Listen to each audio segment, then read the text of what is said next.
तो शुरुआत होती है लुधियाना जगह को दिखाने से, जहां खबरों पर बताया जा रहा था कि मौसमी हालात ठीक नहीं और यहाँ बहुत बड़ा सैलाब आने वाला है। तो सभी लोगों को फौरन शहर खाली करने के हुक्म दे दिए जाते हैं। अब ऐसे में रात के वक्त हम एक कपल को देखते हैं जो खतरनाक तूफान में फंस गई थी। हवा बहुत तेज थी, तूफानी बारिश आ रही थी। ये कपल जल्दी से अपनी जान बचाने के लिए एक जगह पर आ गए। अंदर आकर आदमी दरवाजा बंद करने की बहुत कोशिश करता है, लेकिन हवा का जोर इतना ज्यादा था कि दरवाजा ही टूटकर अलग हो जाता है। फिर ये दोनों सोचने लगे कि क्या करना है। औरत का ध्यान जैसे इधर उधर हुआ, आदमी पर जो दरवाजे के पास खड़ा था एक बहुत बड़ा एलिगेटर यानी मगरमच्छ हमला कर देता है और एक ही सेकंड में उसे उठाकर साथ ले गया और पलक झपकते ही उसे खा जाता है। उस आदमी को मारने के बाद मगरमच्छ दोबारा वापस आया, क्योंकि अब वो उस औरत को मारने वाला था और उसकी तरफ बढ़ रहा था। अब औरत अपने सामने इस इतने बड़े खतरे को देखकर काफी डर गई। उसकी सांसें अटक गई। वो बचकर भागने की कोशिश करती है, लेकिन अगले ही पल मगरमच्छ उस पर भी हमला करके उसका भी काम तमाम कर देता है और उसे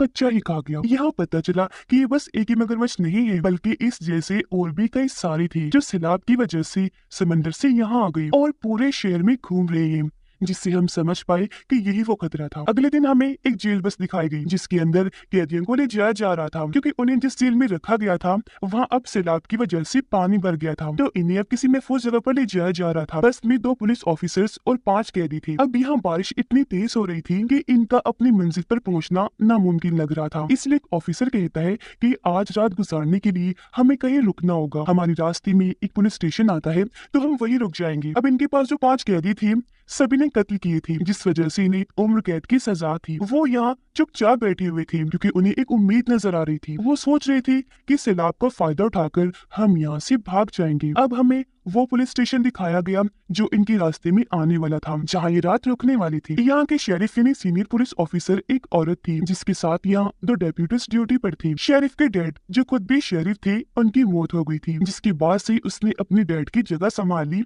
यहाँ की वो शेरिफ बन गई, जो अपने काम को लेकर बहुत सीरियस है। अब ये जिस एरिया में थे यहाँ भी सैलाब आने का खतरा था, पर ये लोग इस बात से अनजान थे। शेरिफ अपने डेप्यूटी से बात करने आती है, क्योंकि पुलिस स्टेशन के अंदर पानी आ रहा था, तो बेसमेंट की भरने का खतरा था। वहाँ का दरवाजा खुला हुआ था, हालांकि उसने दूसरे डेप्यूटी को बेसमेंट का दरवाजा बंद करने के लिए भेजा भी था। खैर अब यहाँ ये डेप्यूटी शेरिफ को बताता है कि कुछ ही देर में हमारे यहाँ कुछ मेहमान आने वाले हैं। एक बस में 5 कैदियों को लाया जा रहा है, जिसकी इजाजत मैंने दे दी है। जो सुनकर शेरिफ काफी परेशान होने लगी, क्योंकि यहाँ ज्यादा पुलिस ऑफिसर्स नहीं थी, तो 5 कैदियों को संभालना उन्हें रखना थोड़ा मुश्किल हो सकता था। अब शेरिफ दूसरे डेप्यूटी को दोबारा से बेसमेंट में भेजती है कुछ लाने के लिए, पर इसी बीच हम देख पाते हैं कि वो बड़ी बड़ी खतरनाक मगरमच्छ छत के रास्ते इस पुलिस स्टेशन के अंदर घुस गए हैं। तो अब जब वो डेप्यूटी नीचे गया तो देखता है कि बेसमेंट में पानी भर गया है, जहाँ तभी पानी के नीचे से एक मगरमच्छ उस पर हमला कर देता है और एक झटके में खींचकर पानी में ले गया, खा जाता है और पानी में बस उसका खून ही खून देखने को मिलता है। पर ऊपर शेरिफ और डेप्यूटी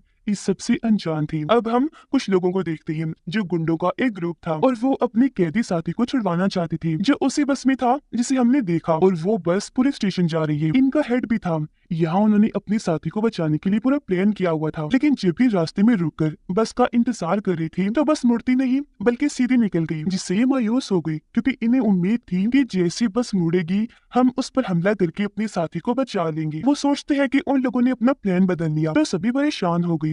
लेकिन उनका हेड कहता है कि अगर उन्होंने अपना प्लान बदल लिया तो हम भी नया प्लान बना लेते हैं, हम उनके पीछे जाएंगे आखिर तक। शाम तक बस पुलिस स्टेशन पहुंच गई। गन लेकर शेरिफ और उसका डिप्यूटी बाहर आए और सभी कैदियों को अंदर ले जाते हैं, जहाँ सभी के रिकॉर्ड्स चेक किए गए। अब शेरिफ क्योंकि एक औरत थी तो 4 कैदी उससे बदतमीजी करने लगे, लेकिन वो भी शेरिफ थी, कोई छोटी बच्ची नहीं, तो उसे अच्छे से पता था कि ऐसे लोगों को कैसे हैंडल करना है। वो बारी बारी सबसे बात करके उनका मुंह तोड़ जवाब देती है। अब इन 5 कैदियों में 4 तो बहुत बदतमीज थी, लेकिन जो एक था वो चुपचाप शांत था।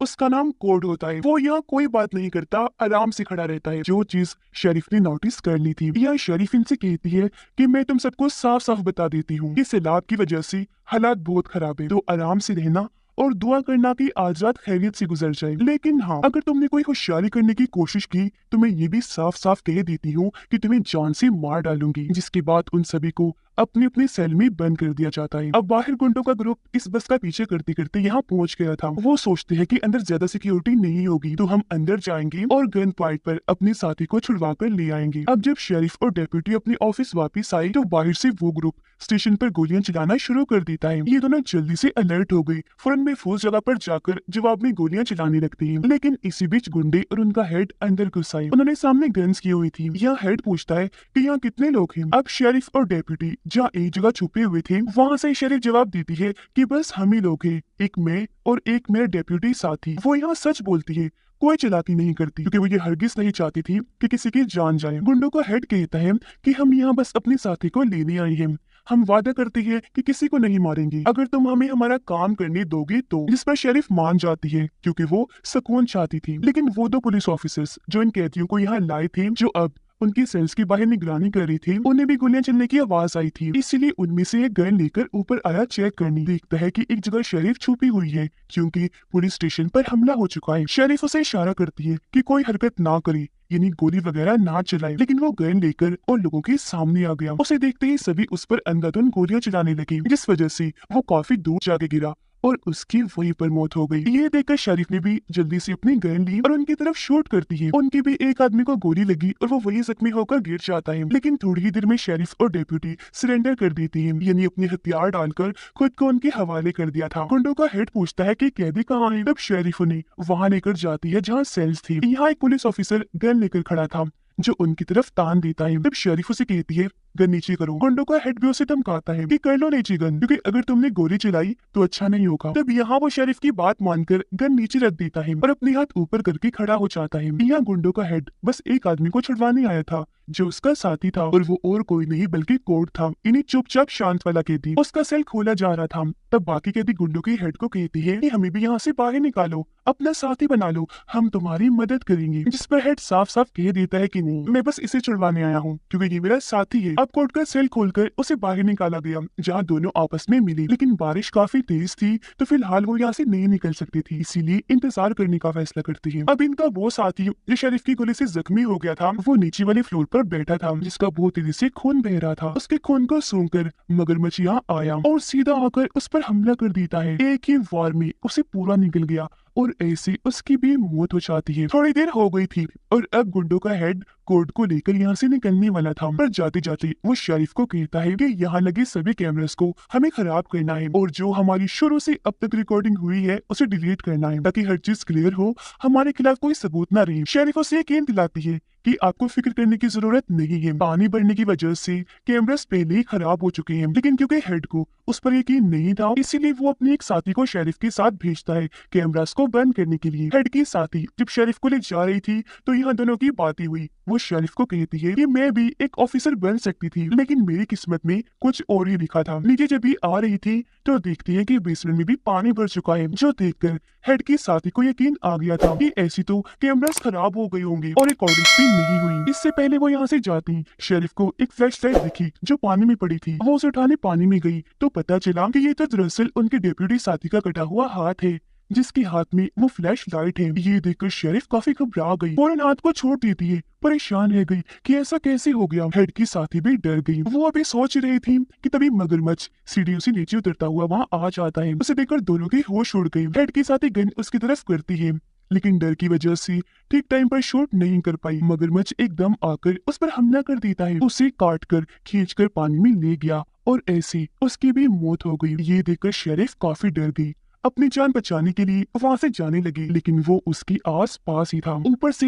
पानी का लेवल भी बढ़ता जा रहा था, जिस वजह से मगरमच्छ शरीफ की और करीब आ गया। तब शरीफ उसे दरवाजे से धकेल कर बाहर करके दरवाजा बंद कर लेती है। अब जब गुंडों का हेड नीचे वाले फ्लोर पर आया अपने जख्मी साथी को देखने के लिए तो वो वहाँ पर नहीं था, क्योंकि हम जानते हैं मगरमच्छ ने उसे भी मार दिया। उसका कटा हुआ सर ही बस वहाँ पानी में तैर रहा था, बाकी जिस्म गायब था। चलते चलते उसे शरीफ मिली जो बहुत ज्यादा घबराई हुई थी, पूरी तरह हाँफ रही थी। हेड ने उसे पूछा कि मेरी वो साथी कहाँ है जो तुम्हारे साथ गई थी। इस पर शरीफ जवाब देती है कि वो बेचारी नहीं रही। हेड फिर पूछता है क्या उसे मगरमच्छ ने मार दिया। ये सुनकर शरीफ को हैरानी हुई। वो पूछती है कि हाँ, लेकिन तुम ये बात कैसे जानते हो। जिस पर हेड उसे नीचे की तरफ इशारा करके कहता है कि वो देखो नीचे ही है मगरमच्छ। उसे देखकर मुझे अंदाजा हो गया था और अब ये भी ऊपर आ रहा है, जिसे देखकर दोनों जल्दी से अपनी जान बचाकर भाग गए। ये सेल्स वाले एरिया में आ गई थी, लेकिन तभी पीछे से मगरमच्छ गुंडों की हेड की टांग पकड़ लेता है। वो नीचे गिर गया।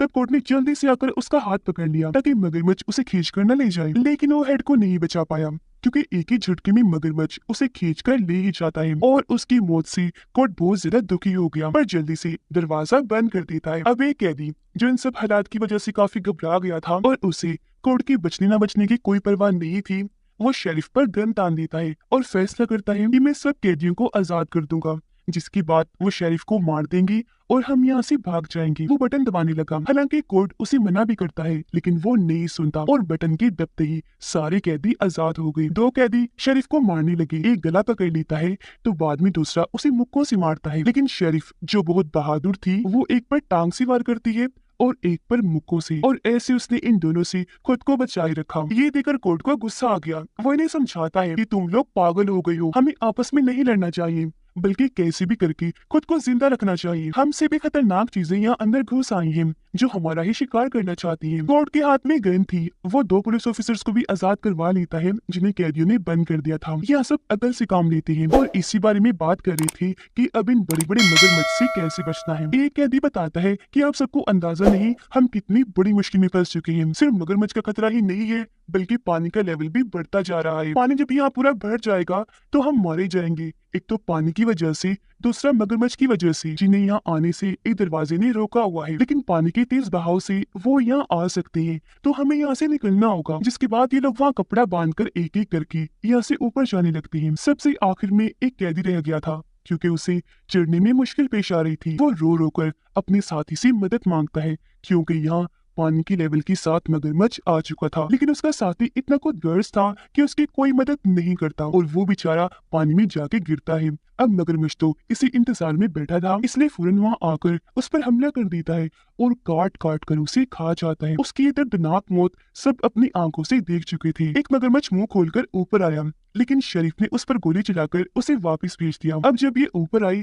तो रास्ते बंद थे, तो यहाँ भी इन्हें वेंटिलेशन के रास्ते से होकर गुजरना पड़ता है, लेकिन फिर भी ये वहाँ से गुजरकर जैसी तैसे ऊपर आ गई। जहाँ खतरा थोड़ा कम था क्योंकि यहाँ पानी नहीं था, इन्हें बस यहाँ इंतजार ही करना था। लेकिन जो कैदी थे वो तो यहाँ से भागने का सोच रहे थे क्योंकि उन्हें मालूम था कि जब ये सारे हालात ठीक हो जाएंगे इन्हें वापस जेल में बंद कर दिया जाएगा।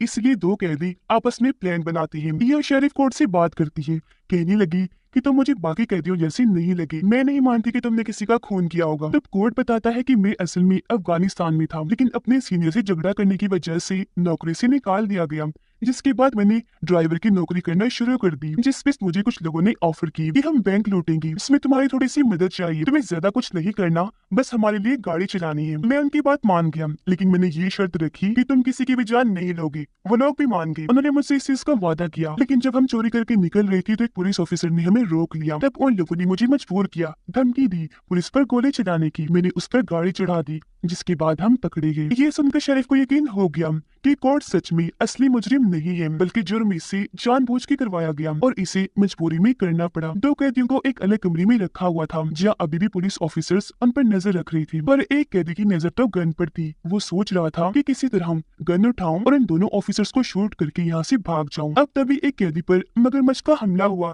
जिससे वो जख्मी होकर नीचे गिर जाता है। मगरमच्छ को देखकर शरीफ और कोर्ट उस पर गोलियां चलाने लगते हैं। इससे उन दोनों ऑफिसर्स का ध्यान कैदी पर से हट गया। तब मौका समझकर वो जल्दी से उस जगह पर आकर गन उठा लेता है। सबसे पहले वो शूट करके दोनों ऑफिसर्स को मारता है, लेकिन जब एक कैदी उसे रोक रहा था तो वो उससे भी लड़ने लगा। अब जिसे मगरमच्छ ने जख्मी किया था उसे मगरमच्छ पूरा ही मारकर खा जाता है। अब यहाँ भगदड़ की वजह से छत नीचे गिर गई, जिससे एक रॉड कैदी के अंदर घुस गया और वहीं उसकी मौत हो जाती है। शेरिफ और कोर्ट ने उस पर बहुत सारी गोलियां चलाई, पर वो इतना बड़ा और खतरनाक था कि एक भी गोली उसका कुछ बिगाड़ नहीं पाई। अब कोर्ट उस कैदी के पास आया जिसके अंदर रॉड घुसा हुआ था। तब कोर्ट उसके जिस्म से रॉड निकालकर अपने पास रख लेता है। शेरिफ और कोर्ट को बचाने के लिए एक कैदी मगरमच्छ का ध्यान भटकाने की कोशिश करता है, उसके सामने आ गया, लेकिन वो तो इतना बड़ा और चालाक था कि झट से उस पर हमला करके उस कैदी को खत्म कर देता है। उसका खात्मा करने के बाद मगरमच्छ बाकी बचे दोनों पर भी हमला कर देता है और खींचकर बारी बारी अपने साथ ले गया। और अब यहाँ सिर्फ दो ही लोग बची थी, शेरिफ और कोर्ट। लेकिन हैरत, तब यहाँ गुंडों का हेड आ गया। जी हाँ, वो मरा नहीं था, अभी तक जिंदा था, क्योंकि जब मगरमच्छ इसे अपने साथ लेकर गया था तो वो किसी तरह बचकर भाग गया था और अब यहाँ गन लेकर इनकी मदद करने आया था। उसे देखकर कोर्ट खुश हो जाता है कि थैंक गॉड मेरा साथी जिंदा है, लेकिन गुंडों का हेड उसे कहता है कि मैं सिर्फ तुम्हें ही लेकर जा सकता हूँ, ना कि इस शेरिफ को भी, क्योंकि मेरे पास बस 2 ही स्पीड बोट्स हैं, तो ये नहीं जा सकती। ये सुनकर कोर्ट भी जाने से मना कर देता है, क्योंकि वो शेरिफ को यहाँ मरने के लिए नहीं छोड़ सकता था। इस बात को लेकर दोनों की बहस हो गई, जिससे इनकी हाथापाई होने लगती है। यहाँ ये दोनों लड़ रहे थे तो दूसरी तरफ शेरिफ मगरमच्छ से वो एक जगह पर धमाका कर देती है। इससे मगरमच्छ तो मर ही गया, साथ ही इस बिल्डिंग को भी काफी नुकसान हुआ। धमाके की वजह से जो आग लगी थी उसकी लपेट में गुंडों का हेड भी आ जाता है, वो सारा जल गया, जिससे उसकी भी मौत हो गई। जिसके बाद शेरिफ और कोर्ट सही सलामत वहां से बाहर आकर स्पीड बोट लेकर इस जगह से निकल जाते हैं। जब भी दूसरी साइड पर पहुंची तो आखिरी बार इनकी बात हुई। शेरिफ उसे कहती है कि जाओ तुम भाग जाओ, बात की जिम्मेदारी मेरी है, मैं लिख दूंगी कि सारे कैदी मारे गए थे। जिस पर कोर्ट मुस्कुराते हुए कहता है शेरिफ मुझे अभी मत मारो, ओके, क्योंकि हम दोनों दोबारा मिलेंगे। जो कहकर दोनों एक दूसरे को अलविदा कहते हैं और अपने अपने रास्ते पर निकल